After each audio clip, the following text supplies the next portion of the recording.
Boa noite. Mais uma vez de volta a essa casa, com muita alegria e felicidade.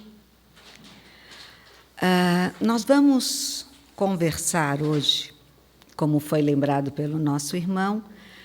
Hoje é dia de Francisco de Assis. Ontem foi dia de celebrarmos Allan Kardec.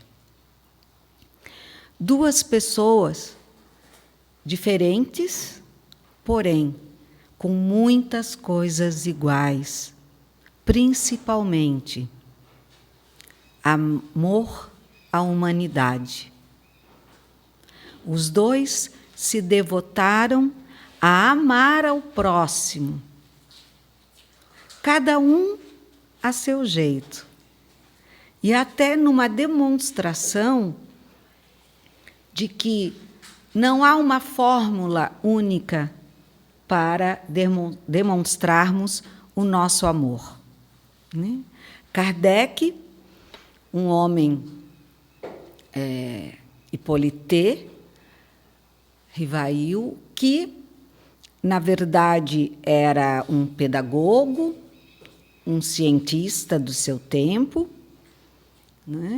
que, chamado pelos espíritos, fez-se crer na existência deles através de suas experiências com as então chamadas mesas falantes ou mesas girantes, e, aceitando a esse chamado, ele vem servir a humanidade com a terceira revelação, já prometida pelo Mestre Jesus, o Espiritismo. E antes dele, Francisco de Assis, que também, como Kardec era apenas um cientista que não acreditava em nada, e depois prova, através da ciência, a existência dos espíritos e se coloca como obreiro da espiritualidade para, então, trazer a nós a codificação, Francisco de Assis era um jovem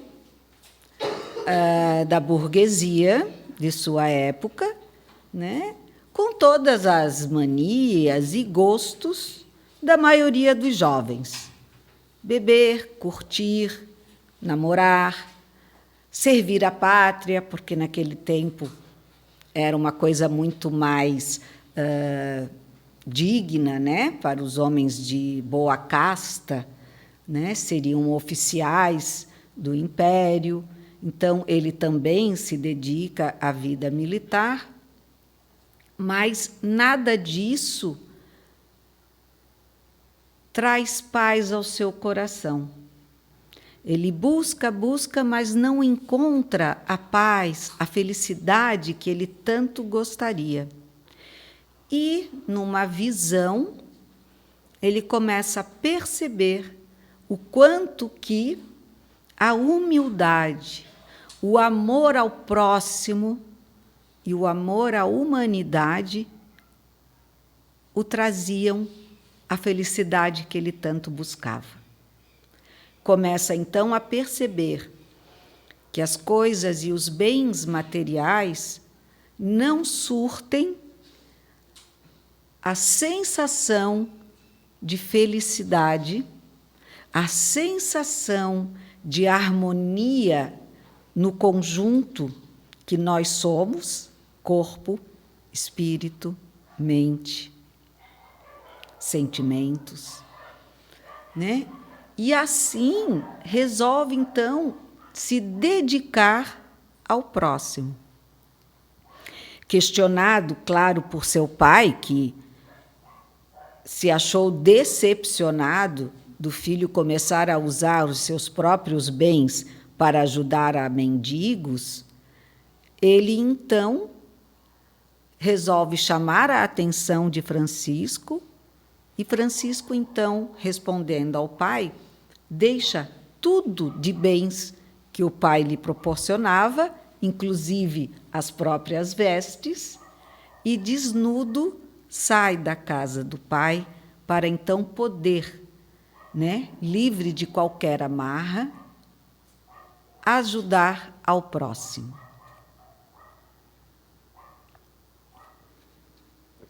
Vejam que os dois tomam rumos bem diferentes, né? Kardec vai nos servir através da intelectualidade, através dos amigos médiuns, que também vão lhe proporcionar toda a comunicabilidade com o plano espiritual, e se dedica, então, praticamente dia e noite na construção do Pentateuco. Já Assis, desprovido de tudo, inclusive das vestes, sai ao encontro de ajudar ao próximo. E aí a gente pode se perguntar, mas ajudar com quê, né? Porque ele foi sem nada. Sem dinheiro, sem roupa. Como que ele iria ajudar alguém? É claro, meus irmãos, que ele primeiro foi auxiliado, né? Lhe deram uma saca a qual fizeram um buraco para que a sua cabeça passasse e os seus braços, e ali foi o seu primeiro traje, amarrado com um cordão em sua cintura, que vem mais tarde ser representado pelo hábito dos franciscanos, né? E Kardec usa, então, como já falei, toda a sua inteligência, todo o seu lado científico para nos proporcionar todo o conhecimento que até, né, hoje adquirimos, que jamais será mudado, porque não foi escrito por um homem, mas sim pelos espíritos, né? E aí nós precisamos chegar no ponto comum que eu falei que une os dois, que é o amor. Nós vivemos num momento já esperado, né? Nós estamos na fase de transição do nosso planeta. Todos, se tivéssemos nos esforçado um pouquinho no aprendizado, saberíamos que tudo o que se passa já era esperado, né? As dificuldades, o medo, o pânico, a pobreza, a doença, né? São todas formas de que, através da dor, nós que ainda temos dificuldade para crescer e aprender com amor, né, nos é então oferecida para que aprendamos, através da dor, o valor do amor.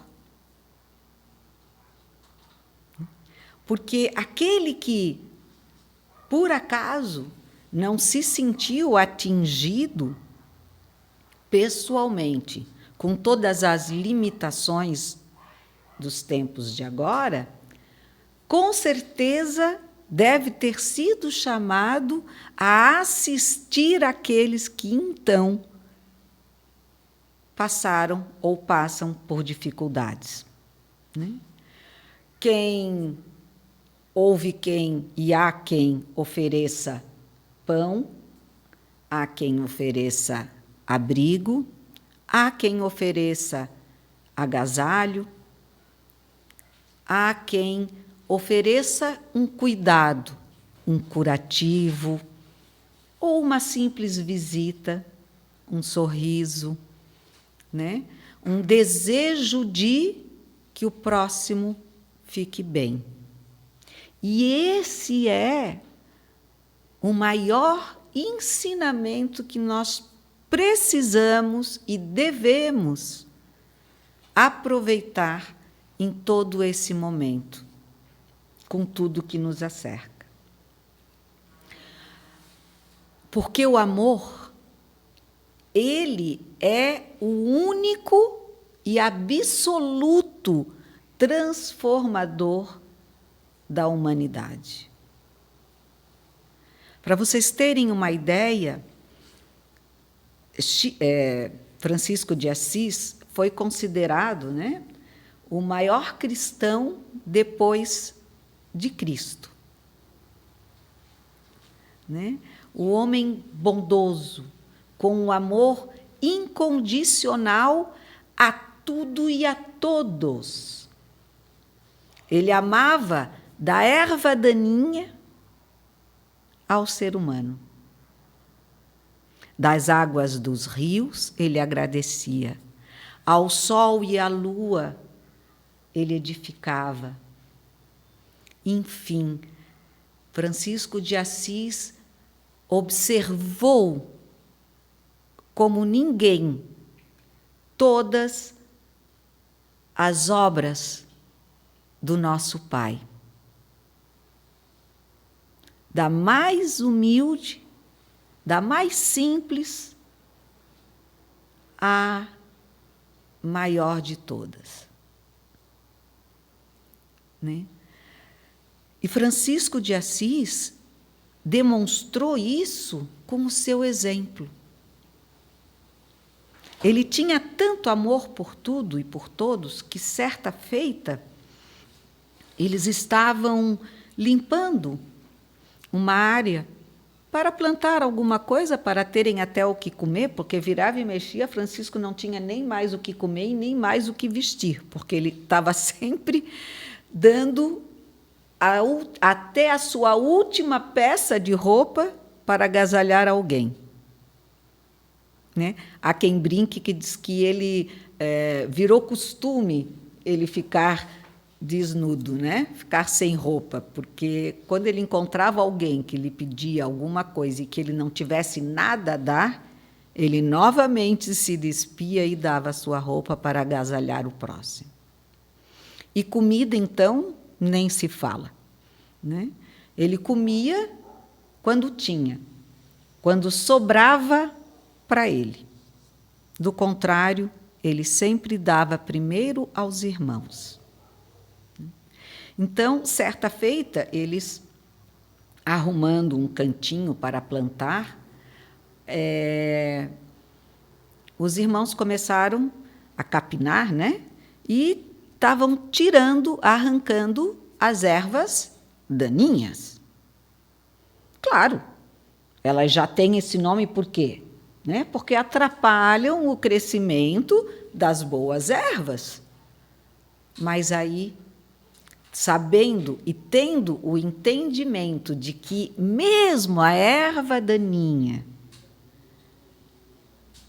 era uma filha, uma obra de Deus, ele pede aos irmãos que as deixem um cantinho, para que ali elas não prejudiquem a horta, mas que também possam continuar a sua vivência. Vejam que exemplo de amor, tanto para com a erva daninha, como para cada um de nós, que, através desse exemplo, devemos lembrar de que, mesmo os humanos mais danosos em nossas vidas, merecem o seu cantinho. E nós, normalmente, queremos arrancar-lhes, ao invés de darmos a oportunidade de, em seu cantinho, quem sabe, eles virarem um dia belas flores. Há sempre a evolução. Nós sabemos disso também. Né? O livro dos Espíritos, ou qualquer uma das nossas obras, sempre intensifica a questão da nossa evolução. E nós E o planeta, não só a humanidade, evolui. Tudo evolui. Nada é parado. Nada fica estagnado nas obras do Pai. Há sempre movimento. Então, quando às vezes nós, muito chateados, né, com algumas pessoas, às vezes dizemos assim: ai, por que essa pessoa não sobe o andar, né, para deixar a gente em paz? Mas não é a pessoa, somos nós que temos que ter a paz. Aquela pessoa, a ela cabe os seus defeitos. A nós nos cabe termos paz e fazermos a paz em nós mesmos através de nos amarmos e amar ao próximo como a nós mesmos. Kardec se entregou. Teve o apoio de uma grande esposa, que com ele ficou lado a lado, né? E ali, ele que dependia das suas aulas e do pouco de patrimônio que tinha, foi se entregando à codificação, aos 5 livros principais da doutrina, e foi perdendo também os bens materiais, perdeu os alunos que tinha, porque ele era um grande professor, né, Hippolyte. E, ao assinar as obras, usa, então, o nome de Allan Kardec. Por quê? Porque ele queria se esconder atrás de um pseudônimo, com medo de ser perseguido ou algo assim? Não. Porque as obras não lhe pertenciam.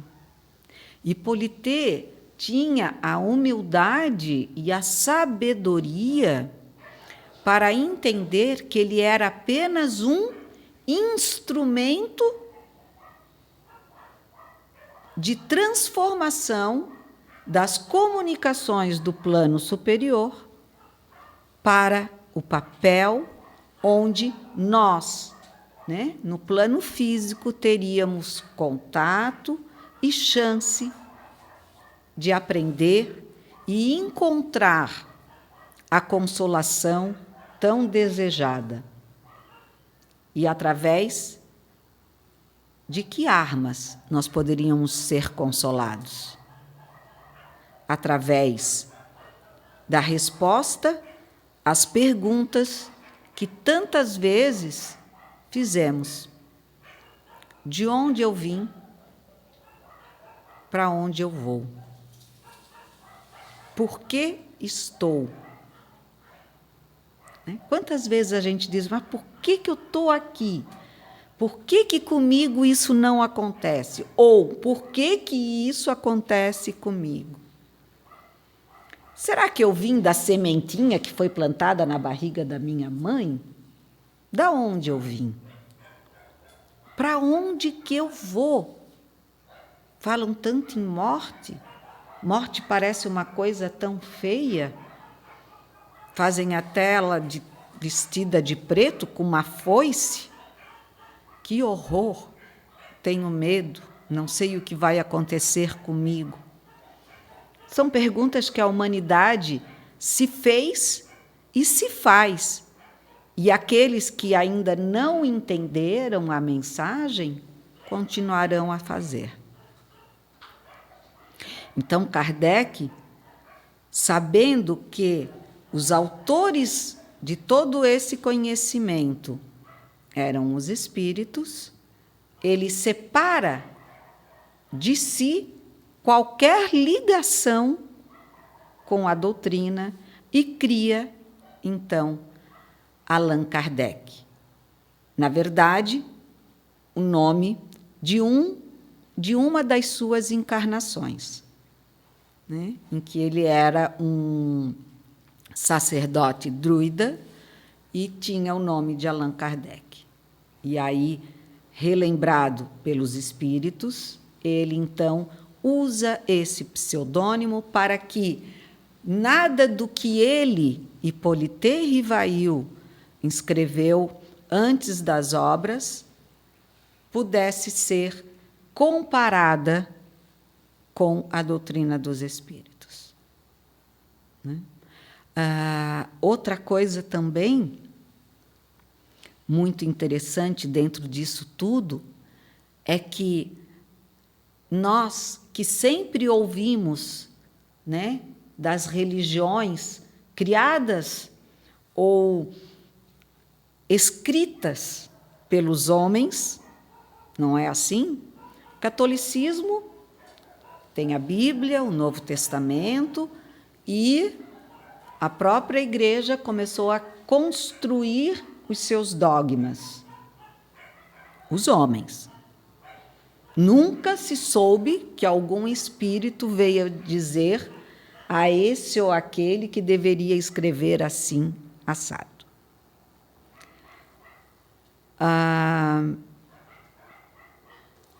As outras todas as religiões que nós conhecemos, basicamente, né, têm esse mesmo princípio. Homens que constroem dogmas através das suas percepções, acreditando que é o melhor para cada um, né? Que toda religião é criada com o intuito do bem, né? Mas é construída por homens, e homens erram. Por isso, nós, espíritas, erramos. As casas espíritas erram, porém o espiritismo não. Porque o espiritismo não foi escrito por homens.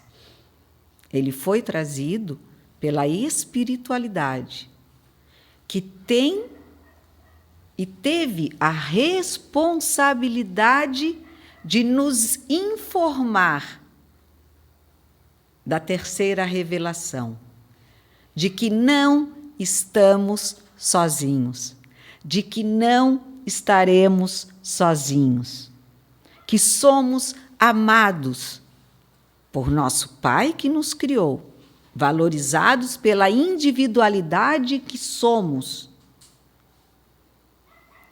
e pela espiritualidade, que, como enviados do nosso Pai, nos protegem, nos guiam, nos orientam, desde que possamos abrir a nossa porta para ouvi-los, para deixá-los adentrar em nossa casa, em nosso coração, em nossa mente. E aí, sim, sentirmos a chama do verdadeiro amor. O amor que nos alegra, o amor que nos harmoniza, que nos dá a paz. Voltando a Francisco, o poder do amor dele era tamanho que todos já devem ter ouvido falar dessa história, mas sempre é bom relembrar, porque tudo que fortalece o amor é bom a gente lembrar, né? Havia uma cidadezinha próximo da onde Assis ficava, que era a cidade de Gúbio. Nessa cidadezinha apareceu um lobo feroz. E esse lobo estava matando, né, as galinhas, os porquinhos, tudo que ele encontrava pela frente que pudesse matar a sua fome. A comunidade estava empolvorosa, né, preocupada tanto com o medo de que, de repente, até talvez alguns dos moradores, e principalmente as crianças, pudessem ser vítimas do lobo mau, como também se preocupavam em perder as suas criações, né? Que, sabe-se, naquele tempo não tinha como a gente ir no supermercado e comprar aquela galinha sem pena, sem nada, né? Aquela que a maioria das crianças acham que já nasceu assim, dentro do saquinho plástico, né? Porque hoje pouco se vê uma galinha solta no quintal de casa. Mas eles, então, fizeram uma reunião e pensaram, não, nós vamos ter que dar fim nesse lobo, né? Ele está assustando toda a comunidade. E isso chegou aos ouvidos de quem? De Francisco. E Francisco, né?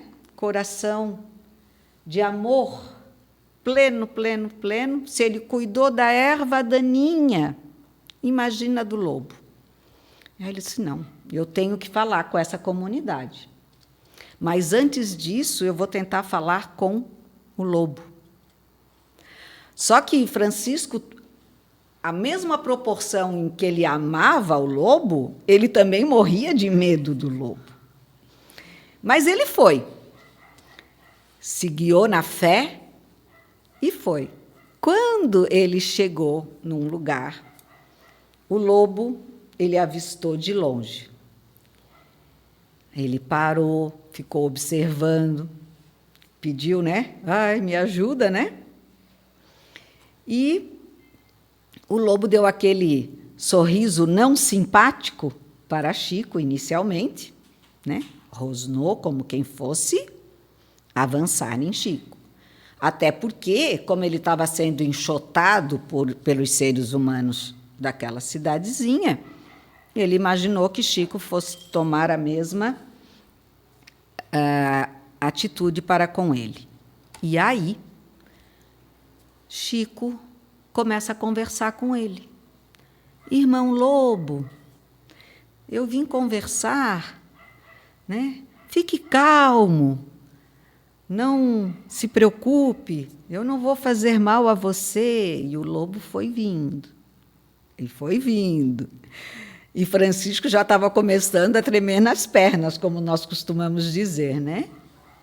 Porém, Francisco faz a sua oração, emite, vibra o amor que dele brotava, e o lobo simplesmente dá a volta em Chico, senta e fica escutando.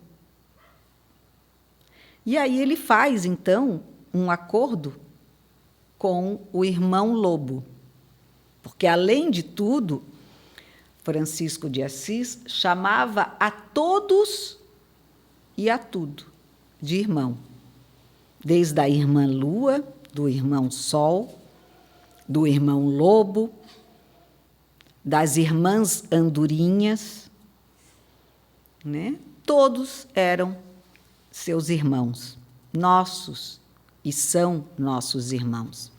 E aí ele consegue convencer o lobo, então, a não mais matar nenhuma dos animais e aves da comunidade, e a comunidade passou, então, a dar um alimento para que ele, satisfeito, não precisasse matar nenhum dos animais e, muito menos, ser feroz com qualquer dos humanos ali viventes. O lobo ainda acompanhou Francisco de Assis por algum tempo, né? Ficaram grandes amigos. Então, a vida de Chico ela foi plena em demonstrações de amor, de zelo e de desapego. Hoje em dia se fala muito, né? Está em moda o tal do minimalismo, né? Que é... Eu não estudei nada sobre isso, mas acredito que talvez Francisco de Assis tenha sido o primeiro minimalista, porque ele não tinha nada. Certa feita, vieram pedir comida, né, que era uma família muito necessitada, estavam num grupo, e sabem que naquela época as famílias eram não como as de hoje, que a maioria tem 1 ou 2 filhos, né? Mas eram como a dos meus avós, que eram 13, 12 filhos para cada família. E aí vem um companheiro de Francisco de Assis e diz: irmão, estamos sem nada para dar de comer a esse grupo de família. O que vamos fazer? Francisco de Assis, completamente despojado da matéria, diz aos irmãos: sabe aquela Bíblia?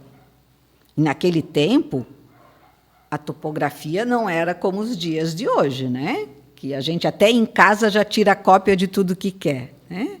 As Bíblias eram manuscritas. Então, levavam muito tempo para ser escritas, e, por isso, tinham um valor enorme.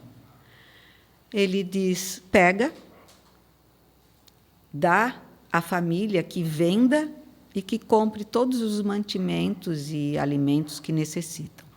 Mas nós vamos ficar sem a Bíblia, Francisco? Nós já a temos. Não precisamos mais dela. Então, Francisco, mais uma vez, mostra que a única coisa que nós necessitamos para sermos felizes é amar. Claro que podemos ter bens materiais, sem dúvida. Se eu posso comprar um bom carro, que eu compre. Não há nenhum pecado em eu querer me fazer bem.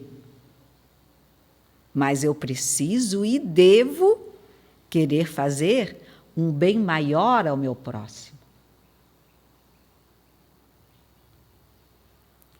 Né? Então, que nós possamos, meus irmãos, a exemplo de Kardec, né? Esse que foi, então, inspirado, esse órfão de pai aos 11 anos, que foi para uma escola, a escola de Pestalozzi, onde lá estudou, se formou, e que jovem, com 19 anos, já era um cientista, falava de astronomia, falava de magnetismo, falava das ciências, da matemática, da física e da gramática também, né?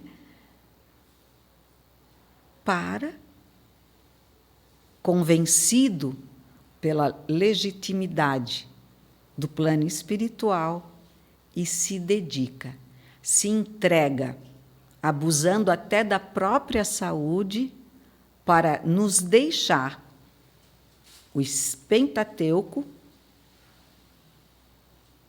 para que a gente tivesse a oportunidade de conhecer os ensinamentos dos Espíritos. Então, que nós, através do exemplo de Kardec, que tinha o conhecimento para transformar, né, e codificar todas as mensagens, através de Francisco de Assis, com toda a humildade, o despojamento, a certeza de encontrar amparo. Francisco nunca arrebentou, puxou os cabelos, porque não sabia onde ia dormir ou o que ia comer. Ele sempre acreditou na providência divina. E ele encontrava um abrigo para dormir, ou então a noite ficava estrelada, ou eles encontravam uma fruta para comer, e assim ele levou. Fez muito jejum, não como promessa, mas porque não tinha o que comer. Pegou chuva, pegou sol, mas sempre agradeceu, porque tudo era uma benéfice do nosso Pai. Ele conseguia enxergar a vida dessa maneira. Então, que nós possamos também dar o que nós temos em nós, seja a intelectualidade, seja a força física, seja o amor, da maneira que nós pudermos, que nós consigamos dividi-lo para multiplicá-lo em nosso planeta e em nossas vidas, e assim também nos sentirmos plenos, como filhos amados do nosso Pai. Obrigada a todos, que essa paz e o amor e os ensinamentos de Francisco e Kardec nos acompanhem em toda a nossa caminhada. Obrigada, casa.